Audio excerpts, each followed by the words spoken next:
A rising, prosperous and more engaged India helps create a favorable balance of power in Asia that supports long-term U.S. strategic interests. President Donald Trump's first meeting with Indian Prime Minister Narendra Modi in June 2017 described the two nations' relationship as one that called for prosperity through partnership.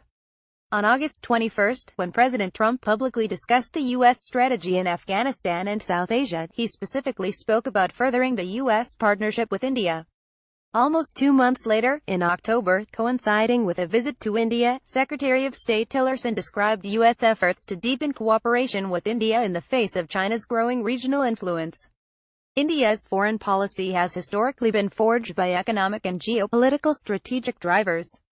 It was first shaped by the basic requirement of economic development as the impoverished nation transitioning from a British colony to a newly independent country that would soon be caught in the Cold War geopolitical struggle between the United States and the Soviet Union. 20th century India was rooted in Mahatma Gandhi's thoughts and pragmatism, and its foreign policy was exemplified in former Prime Minister Jawaharlal Nehru's non-alignment doctrine. Since the era of Nehru, India has made impressive economic progress that has resulted in the tremendous expansion of its national power.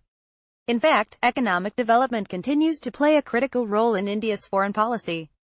The geopolitical context has dramatically changed since the mid and late 20th century.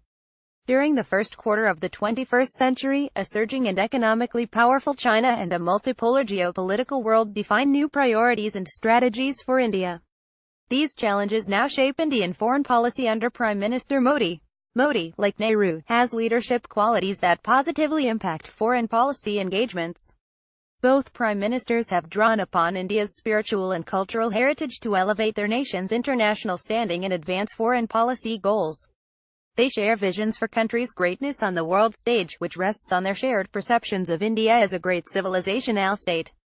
In addition to a focus on economics, both Nehru and Modi sought policies that maintain maximum flexibility for India in its relationships with the great powers and with all countries, large and small. Although non-alignment has faded and belongs to a bygone age, it has not disappeared. In India, it has been reincarnated as strategic autonomy. Strategic autonomy permits India to navigate the fluid international environment, and influences how India views partnerships and alliances. It permits India to enjoy partnerships with the United States and other major powers while also maintaining the flexibility to engage with whichever partner it selects at any given time. However, executing a policy of strategic autonomy requires diplomatic resources and interagency coordination, a challenge which still bedevils India's foreign policy formulation and implementation. India is unlikely to enter a formal alliance with an outside power absent a direct and immediate threat to its national security. Strategic opportunities for the United States and India's ability to project power beyond its region is still limited, and New Delhi has a strong tradition of strategic restraint. A wide gap exists between Indian ambitions and capabilities, and New Delhi often has difficulty implementing its foreign commitments due to bureaucratic weaknesses and resource constraints. The strength of India's commitment as a partner during a crisis outside its neighborhood remains unclear. India's complicated relationships with China and Pakistan may also impact U.S. policy options in the region, complicate the U.S. relationship with China, and negatively impact U.S. equities elsewhere.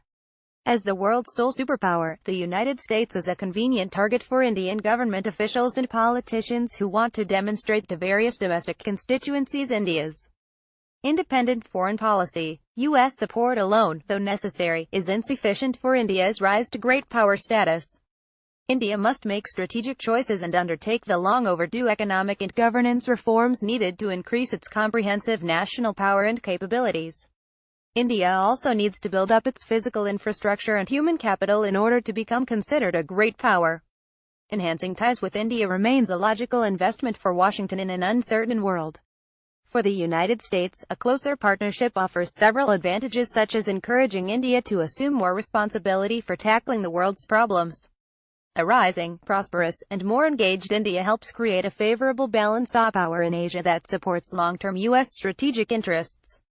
An Indian voice that echoes U.S. thinking can act as a force multiplier in discussions and debates in various fora in the Asia-Pacific region.